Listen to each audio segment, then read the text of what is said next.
So... The archives of the Ordo Chronos contain countless records of imperial necessity. Worlds tithed, armies raised, heresies purged. Most are documented with a cold, sterile logic that reduces entire civilizations to columns of figures. The language of the Imperium is the language of the ledger, a calculus of resource and expenditure where the sums are often paid in human souls. But some files possess a texture that defies the sterile nature of data. A grim poetry that transcends the numbers. I am looking now at an excerpt from a treatise on the economic realities of the hive world of Necromunda, compiled by an anonymous adept of the Mercator Pallidus. It is a dry, academic text, filled with production quotas and logistical analysis, but buried deep within a subsection of nutrient cycling is a single foundational sentence. It reads, "Recycled meat is vital to the existence of Necromunda." A simple statement of fact, an elegant piece of bureaucratic prose, it is also, perhaps, the most horrifying sentence ever recorded in the long, bloody history of mankind. The Imperium is a machine that consumes planets to fuel its endless wars. We have measured the output of its forge worlds and tallied the tithes of its agri-worlds.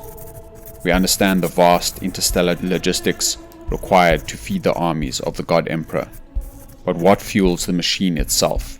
What feeds the teeming, uncounted billions who toil in the great hive cities? Sealed worlds of metal and smog, where no crop can grow and no beast can be herded. The answer is a truth so profound and so terrible that it is both the foundation of their society and the seed of its damnation. They feed upon themselves. This report, designated G9-SCRIBE.01, is an analysis of the Corpse Starch Economy. It is an investigation into the systemic, industrialized horror of a society that consumes its own dead to survive. We will examine the sanctioned guilds that process the flesh and the chaotic cannibal cults that are their inevitable shadow. We will seek to answer a fundamental question. In a system where humanity has become a commodity, what happens to the soul of the one who must stand at the grinder and render their fellow man into grist? Before we descend into the grim reality of the Factorum flaw, we must first understand the official narrative. The following is a transcript of a standard indoctrination primer, Holovid designation 713-Alpha, distributed by the Adeptus Administratum to its junior adepts, assigned to Hive World oversight. It outlines the sanctioned, approved view of the corpse processing industry. It is a masterclass in bureaucratic euphemism. Logistical Treatise, subsection Gamma 9. An Introduction to Hive World Nutrient Cycling. The matter is one of simple calculus. A hive world, such as Necromunda Primus, is a closed system of near-infinite population density. Its population exceeds its capacity for organic sustenance by a factor of 12,000%. Without a constant and efficient method of waste reclamation and food production, the system would collapse into a spiral of famine, plague, and cannibalistic anarchy within a single generation. The Malthusian pressures are absolute. The sheer number of souls living within a single spire necessitates a level of resource management that lesser civilizations would find unimaginable. Therefore, the sanctioned processing of the dead is not an act of barbarity, but a grim and glorious necessity that prevents a far greater horror. It is the ultimate expression of the Imperial creed, that even in death a loyal citizen serves. When a hiver dies, his duty to the hive and his house is not done. His final tithe is his own flesh, a selfless contribution to the continued stability and prosperity of his world, ensuring that his comrades and kin have the strength to continue their own sacred labor in the Emperor's name. This sacred and vital task is overseen by the Corpse Guild, known formally as the Mercator Pallidus. This ancient and honorable guild operates with the full authority of the Imperial House of Helmauer, a chartered monopoly granted in perpetuity under Charter Designation 99 Omega of the Great Tithe Accords. The guild is a pillar of hive society, a testament to the Imperium's ability to forge order from chaos and sustenance from dust.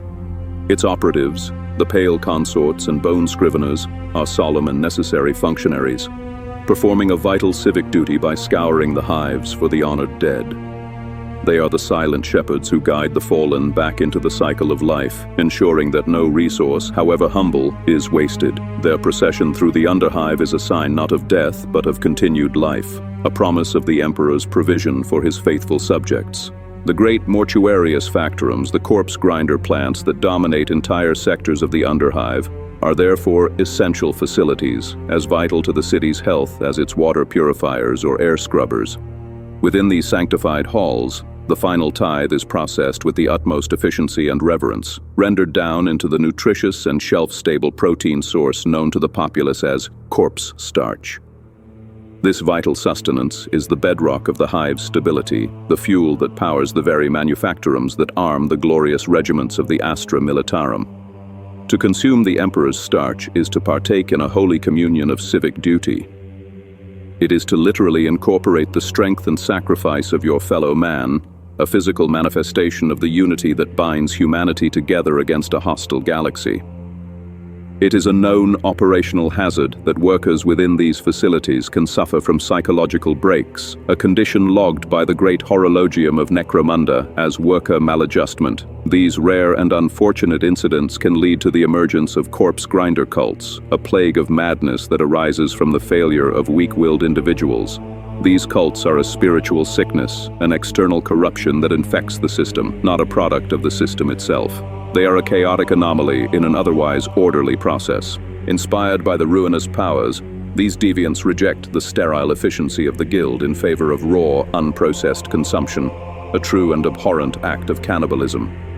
They are a vile mockery of the sacred cycle. The Imperial House and its loyal servants, the Pallanite enforcers, remain ever vigilant against such threats, ensuring that the sacred work of the Mercator Palladus remains pure and undefiled. The distinction is clear and absolute. The guild provides sustenance. The cults offer only damnation. The former is an act of selfless contribution, the latter an act of selfish desecration. Remember this, acolyte, for the line between order and chaos is maintained by such vital distinctions. The health of the hive depends upon it. This is the official history, a story of a grim but necessary system, managed by a firm hand and perpetually under the threat of a madness it claims not to comprehend. It is a narrative that is logical, reassuring, and profoundly incomplete.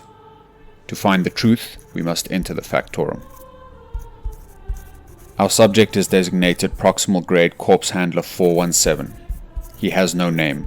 He was born into indentured servitude in the underhive of Hive Primus. His parents' debt was passed to him, a legacy of ink on a data slate he could not read. His life was sold to the Mercator Palladus to settle that debt.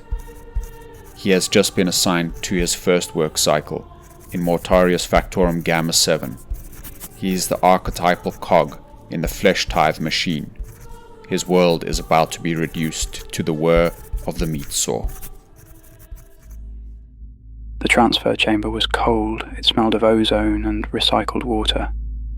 The guild proctor was a thin man in a pale robe, his face hidden behind a bone-white mask shaped like a smiling skull. He didn't look at us. He just scanned the data slate the Helmore enforcer handed him. My indenture papers, my life condensed into a string of glowing green characters. "Lot of 47, the proctor said, his voice a dry rasp from a hidden voximeter. "Debt cleared. Begin processing." Processing, that's what they called it. We were led from the chamber into a dark tunnel. The enforcers didn't follow. The great iron door slammed shut behind us, the sound a final, deafening clang of finality. It was the last clean sound I would ever hear. We were herded into the back of a mortuary caravan. It wasn't a vehicle. It was an iron box on groaning tracks. The inside was dark, the only light coming from grimy slits near the ceiling. The air was thick with the smell of old blood and fear. 47 of us, packed so tight you couldn't fall. The boy next to me, younger than me, was crying silently, tears making clean tracks down his soot-stained face. No one spoke. The only sound was the rhythmic, teeth-rattling clang of the tracks on the pitted rockcrete floor and the groaning of the ancient machine pulling us deeper into the hive. The journey lasted, I don't know. Time is different in the dark. It feels thick, like sump water. Eventually the caravan shuddered to a halt. A hiss of ancient pneumatics and the rear door groaned open, and the smell hit us. It wasn't a smell, it was a physical thing, an invisible wall that you had to push through. It was sweet, cloying, coppery, mixed with the sharp tang of industrial disinfectant and the hot, oily breath of machinery. It was the smell of 1 billion meals and 1 billion deaths all at once. The boy who was crying started to vomit. An overseer, a hulking butcher in a stained leather apron and an ornamental rebreather, grabbed him by the collar and threw him out onto the deck. "No waste," the overseer grunted. "The recyclers will get him." We stumbled out into the receiving bay. It was a cavern, a world made of weeping, rust-streaked metal and stained grey concrete. The ceiling was lost in a smog of steam and smoke a kilometre above.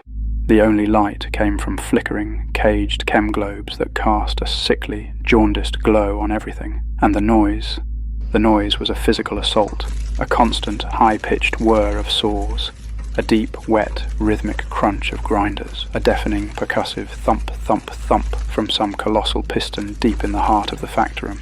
It was a symphony from hell. The overseer shoved a cart at me. The metal was cold and slick to the touch, covered in a film of something. The wheels were old and rusted. "Zone Gamma, Bay 12, he grunted, his voice a phlegmy rattle. "Pile 'em high." He didn't look at me. He didn't need to. I'm a tool. The cart is a tool. We are interchangeable. I pushed the cart. The wheels screeched, the sound lost in the greater noise of the factory. My boots slipped on the grimy floor. I followed the faded yellow line painted on the deck, past monolithic machines that pulsed with a dark inner light. I saw the grinders, men, not machines, hulking figures in heavy aprons and grotesque masks, working with a terrifying, practiced efficiency. They didn't speak, they just moved, hacking with massive cleavers, sorting limbs and torsos, feeding the eternally hungry mouths of the machines. Their masks were stained, their aprons were slick with things I didn't want to name. Bay 12 was a mountain of the dead. Bodies stacked 10 meters high in a vast refrigerated cavern. They were thin, pale, the familiar look of sump sickness and malnutrition.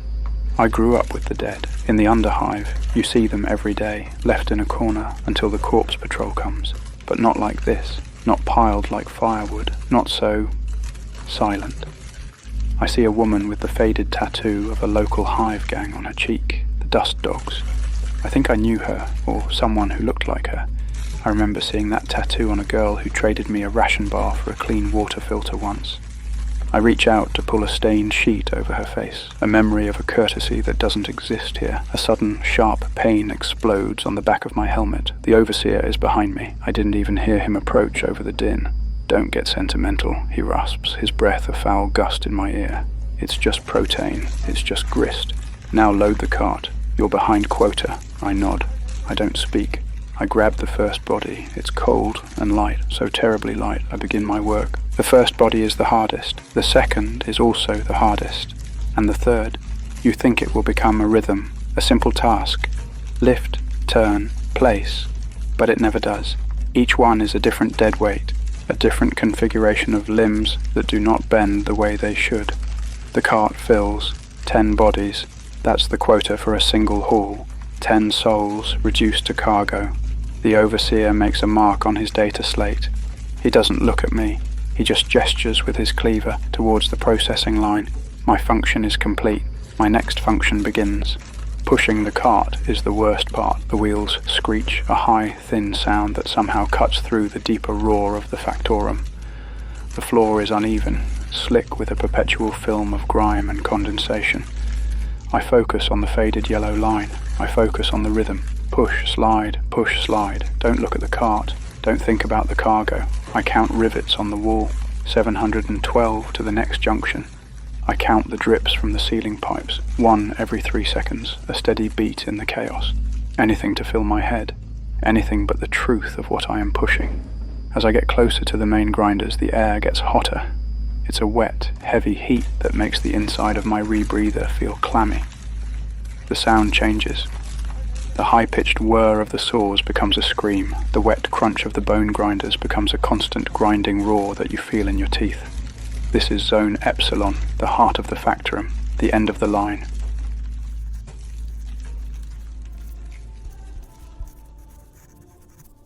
The Mortuarius Factorum is a marvel of grimdark industrial design. It is not merely a factory, but a complete, self-contained ecosystem. Waste heat from the primary grinders is cycled to power the sterilization units. Water is reclaimed, filtered through bone char and reused. Nothing is wasted. It is a perfect, closed loop of consumption and reclamation. A microcosm of the hive city it serves. The individual human is merely the primary raw material that enters the system. I see him, the one they whisper about, Bone Gorger. He's twice the size of the other grinders, a mountain of muscle in a stained leather apron. He works at the primary grinder, a colossal machine of rotating teeth and crushing pistons. He works with a speed and efficiency that is unnatural. While the other grinders are just butchers, he is a high priest performing a holy rite. There is a reverence in the way he handles the bodies, a terrible intimacy in the way he feeds them to the machine. He pauses and his head turns slightly. His mask is different. Polished bone with lenses like pits of black glass.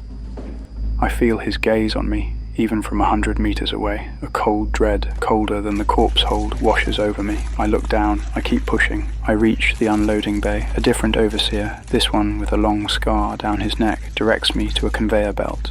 "Empty it," he barks. I undo the latch on the cart. It is heavy. I put my shoulder into it and heave. The bodies tumble out onto the belt with a series of wet, heavy thuds. The belt begins to move, carrying them towards the maw of the first machine, the primary slicer. I don't watch. I turn the empty cart around and start pushing back towards the yellow line. Back to Bay 12. My function is complete. My next function begins. The cycle continues. The nutrient break is a blessing and a curse. A blessing because for 15 minutes the screaming of the saws is replaced by a dull roar. A curse because for 15 minutes you have time to think. We file into a small, sterile chamber. The walls are white. The light is a flat, unforgiving white. It feels like a Medicaid bay, a place for the dying. A dispenser on the wall hisses and extrudes a grey, tasteless paste into my bowl. Corpse starch. The same grey paste I've eaten my whole life. But it looks different now. It is different now. Before, it was just food. Now I know the recipe. I know the ingredients. I know the process.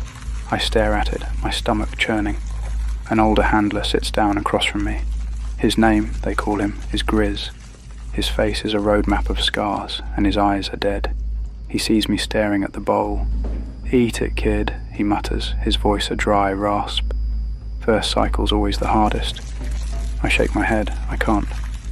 "You will," he says, taking a large spoonful of his own paste, "or you'll end up in the grinder yourself. Waste not, want not. That's the law of the hive."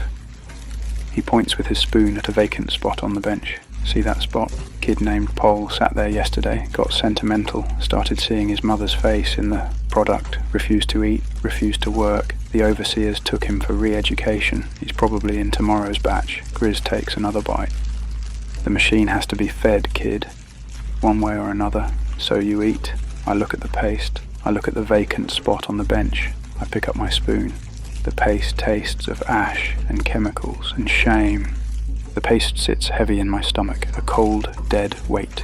Grizz was right. You eat, you function. The alternative is to become the paste. The calculus is simple. But knowing the calculus doesn't make it clean. Every step I take back towards the corpse hold, I feel it. A communion of the dead. I am part of the machine now. I am part of the cycle. I am eating the people I failed to be. The work is different after the first meal. Before, the bodies were just cargo, an abstraction, horrifying but separate from me. Now they are ingredients. They are the raw material for the grey sludge that coats my throat and fills my belly. I look at their pale, thin faces, and I see my own future reflected back at me. A gang tattoo here, a miner's lung rot there. each one a story that ended, just to become a single anonymous spoonful for someone else's story to continue for one more cycle. The whispers start on the third cycle. At first, you think it's the machines. It has to be the machines. The high-pitched whine of a failing bearing in a meat saw sounds like a scream. The rhythmic hiss of the sterilization sprayers sounds like a word, just on the edge of hearing. Flesh. The deep, wet grinding of the bone crusher. It has a rhythm, a cadence, a chant. Hunger, hunger, hunger. I shake my head to clear it. It's the noise. It's the lack of sleep. It's the paste. It has to be. Auditory pareidolia is a common symptom of extreme psychological distress, particularly in environments with constant, monotonous industrial noise. The human mind, desperate for pattern and meaning, begins to project its own latent fears and anxieties onto the meaningless cacophony of the machine. For the workers of the Factorum, the whispers are both a symptom of their breaking sanity and, tragically, a genuine premonition of the spiritual corruption that festers around them. Then I start seeing the signs, small things, a crude symbol scratched into the rust on the underside of a gantry, an 8-pointed star. I saw one once on the wall of a hab block just before the enforcers came and purged the whole level. I pretend I didn't see it. I look away. I keep pushing my cart. Later, I see one of the grinders, not Bone Gorger, another one. He makes the sign of the Aquila after a particularly large body jams the conveyor, but he does it wrong. The motion across his chest is a cutting motion, a disemboweling motion. It is a prayer, but not to the Emperor. Bone Gorger is the heart of it. The sickness radiates from him. He works with a manic energy now. His movements no longer just efficient, but ecstatic. He will sometimes pause, holding a limb up to the flickering chem lights, admiring it like a piece of art before flinging it into the grinder, and he hums. Over the roar of the machinery, you can just hear it, a low, guttural, tuneless humming. It is the most terrifying sound I have ever heard. The accident happens on the 5th cycle. A new inductee like me. A girl, barely older than the boy from the caravan. She was working the nutrient reclamation duct, scraping the overflow paste back into the system. She slipped on the slick floor. I heard the scream. It was short, a single, high-pitched shriek, instantly cut off by the sound of the churning machinery. The line stops, for a moment. The first time I have seen it stop. An overseer curses, stomps over, and bangs on the side of the vat with a wrench. Tech heresy, he spits. Another one. That's the 3rd this cycle. Get the filters cleaned. He doesn't look for a body. She is already part of the paste. He just makes a note on his data slate. A reduction in workforce assets, an increase in nutrient yield. The calculus is simple. But then I see it. I see Bone Gorger across the floor. He has stopped working. He is looking at the vat where the girl fell. He is not horrified. He is not indifferent. He slowly removes his mask. His face is a nightmare of scars and broken teeth, and he is smiling. A wide, ecstatic, blood-stained smile. He looks at the other grinders, the ones who make the wrong prayers. They look back, they nod. A slow, reverent nod. This was not an accident, this was an offering. The shift after the girl's accident, the air is different, thicker. The hum of the machinery feels like a predator's purr. The screaming of the saws sounds like laughter. Before, I was afraid of this place. Now I understand that the place itself is afraid. It's afraid of what's growing inside it, the cult, the madness, and I am afraid of them. I see them everywhere now, the way they move. There's a new confidence to them, a swagger in the step of the grinders. They don't just walk, they stalk the gantries. Their tools are no longer just tools. They carry their saws and cleavers like holy relics, the blades polished to a mirror shine that reflects the foul chem lights above. They have started marking their territory. The 8-pointed star is no longer hidden. I see it openly scratched on carts, on walls, even etched onto the casings of the grinders themselves. They are not hiding. They are claiming this place. The whispers are a conversation now. I hear them when I try to sleep in my drawer coffin, not in my head anymore, through the walls. A low rhythmic chanting from the neighbouring blocks. Blood for the god, flesh for the feast. The words are simple. The meaning is absolute. they are praying, and I know the God they are praying to is not the one on the golden throne. The transition from a nascent, secretive cult to an open rebellion within a closed system like a hive factorum often follows a predictable pattern of escalation. The initial phase is one of subtle signs and psychological pressure. This gives way to targeted assassinations of low-level opposition and authority figures. The final phase is a bold, open display of faith and power, a declaration of a new order, designed to terrify the uninitiated and force them to choose a side. For Handler 417, the time for observation is over. The time for a choice is approaching. My overseer is gone, the one who smacked my helmet on the first cycle. His name was Vorl. I learn his name only after he vanishes. I arrive for my shift, and he is not at his station. A new overseer is there, a massive man with a shaved head and a branded skull on his forehead. He carries a chain cleaver instead of a standard shock maul, and he smiles at the grinders, a real smile, a knowing smile. Later that cycle, I am sent to clear a blockage in a primary drainage grate. Deep in the grate, wedged between the bars, is a familiar object, an ornamental rebreather mask, Vorl's mask. It is twisted and broken, and it is empty. I drop it, I back away, I say nothing. To speak would be to acknowledge it would be to be noticed. I am a ghost, I am invisible. I push my cart, I load the grist, I eat the paste, I try to survive. But I can feel their eyes on me, Bone Gorger's eyes. He knows I saw the mask, he knows that I know. The end of the 7th cycle. The chime rings. I am cleaning my tools, ready to file back to my slumber drawer. A shadow falls over me. It is not Bone Gorger. It is another of them. A grinder whose name I do not know.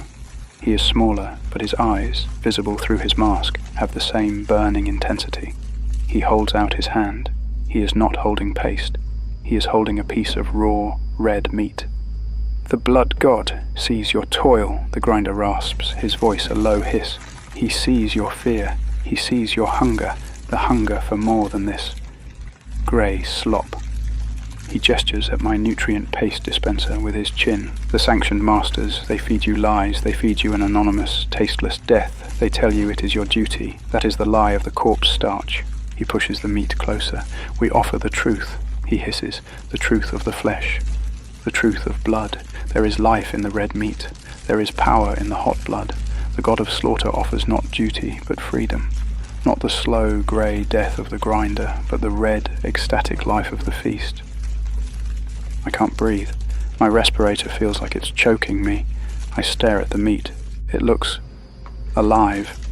He is calling you, little handler, the grinder says, his voice dropping to a conspiratorial whisper. Bone Gorger has seen your spirit. You are not like the others. You see the truth, but you must choose it. You must partake in the communion. The old overseer, he was the first sacrament. Soon we will have a greater feast, all of the unbelievers, all of the masters. But first you must choose.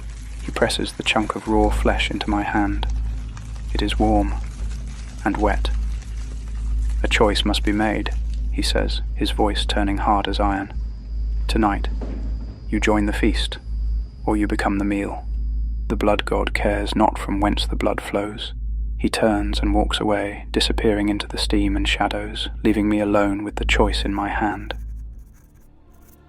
The official record speaks of grim necessity and civic duty. It speaks of a rational, orderly system that transforms the dead into sustenance to ensure the survival of the living. It frames the emergence of the cannibal cults as a rare worker maladjustment, an external spiritual sickness that infects an otherwise healthy body. The lived reality for Proximal Grade Corpse Handler 417 is a descent into a specific industrial madness. It is a world where the sanctioned, sterile horror of the Corpse Guild acts as the perfect incubator for the ecstatic, bloody heresy of the corpse grinder cults.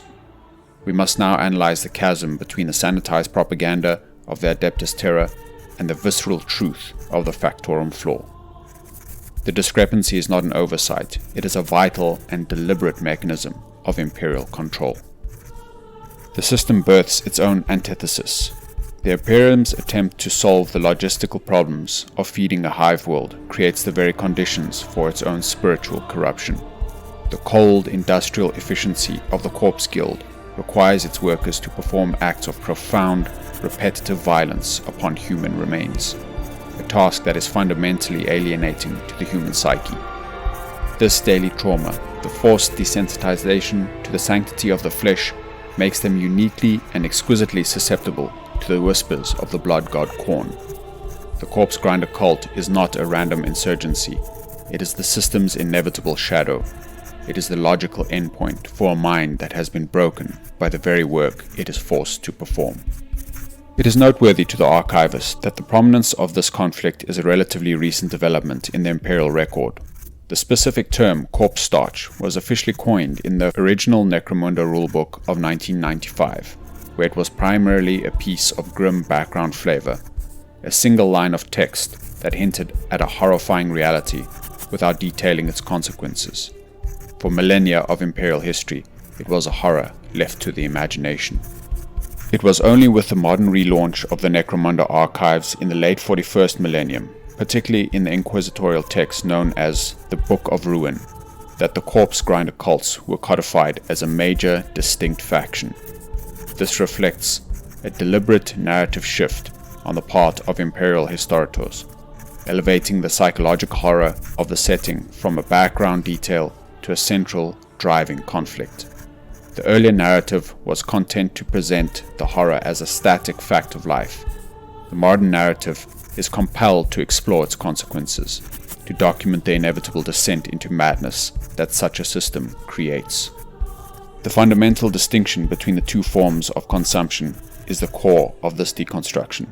The Guild's product is heavily processed, rendered down, chemically treated, and reformed into an anonymous, abstract commodity. This extreme level of processing is a vital act of psychological warfare. It removes the personhood from the product, making it an abstract resource and allowing the consumer to maintain a fragile illusion of separation. The cult, however, revels in what the Guild seeks to erase. They reject the sterile paste in favor of raw, unprocessed flesh, an act of violent, ecstatic communion with the blood god. The Imperium must hide the truth of how it feeds its people to prevent them from going insane. The corpse grinder cult is what happens when that truth is revealed and embraced with religious fervor. The propaganda presented in Act 2 is therefore not just a lie, but a necessary one. It is a load-bearing wall in the crumbling edifice of Imperial society. It creates a firewall between function and truth, allowing the teeming billions to consume the product of a horrifying reality without having to confront the reality itself. The corpse grinders are not merely heretics. They are a walking, screaming embodiment of the truth that the Imperium spends all its energy to suppress. They are the system's disowned, monstrous children. We return then to Mortuarius Factorum Gamma 7. The shift chime has rung, but its authority is gone, swallowed by a new, more primal rhythm. For Handler 417, the abstract calculus of Imperial survival has been rendered down to a single, terrible choice. The whispers, they're a roar now, not in the machines, in the mouths of the grinders. Bone Gorger is holding the overseer's head. He holds it like a trophy. He is offering me a piece of it. His eyes are pits of glowing flame behind his bone mask. The others, the other grinders, they are chanting a new catechism. Blood for the blood god, skulls for the skull throne. They are smiling. Their faces are red with Vorl's life. They are no longer cogs. They are free. They are monsters. I look at the piece of dripping flesh in Bone Gorger's hand. I look at the grey, cold paste still clutched in mine. Survival, heresy, the choice. We began this report with a question. In a system that consumes its own, what happens to the soul of the one who must work the grinder? The archives are clear. The soul either shatters into numb obedience or it breaks into ecstatic madness. There is no middle ground. There is no honorable discharge from the Factorum floor. The Corpse Starch Economy is the ultimate cyclical expression of the Imperium's grimdark reality. It is a system born of cold, Malthusian necessity. codified by a bureaucracy that values data over lives, and inevitably corrupted by the very nature of its own function. The hive feeds upon itself to survive, a perfect self-consuming machine. The great horologium of Necromunda continues its eternal count, its most important metric not of material, but of tolerance, a chilling euphemism measured in the souls of the damned, their sacrifice blessed by the very system that consumes them. The choice faced by every citizen of the Underhive, the choice now beforehand of 417, is not whether they will be consumed, but how. Will they be the anonymous sterile grist for the sanctioned orderly machine of Imperial survival, or will they be a bloody, willing sacrament for the chaotic, liberating truth of the abyss? In the end, the grinder takes all. My report is concluded. The full dossier will be sealed under penalty of heresy. You may append your own approved commentary to the record below. The Ordo Chronos is ever watchful.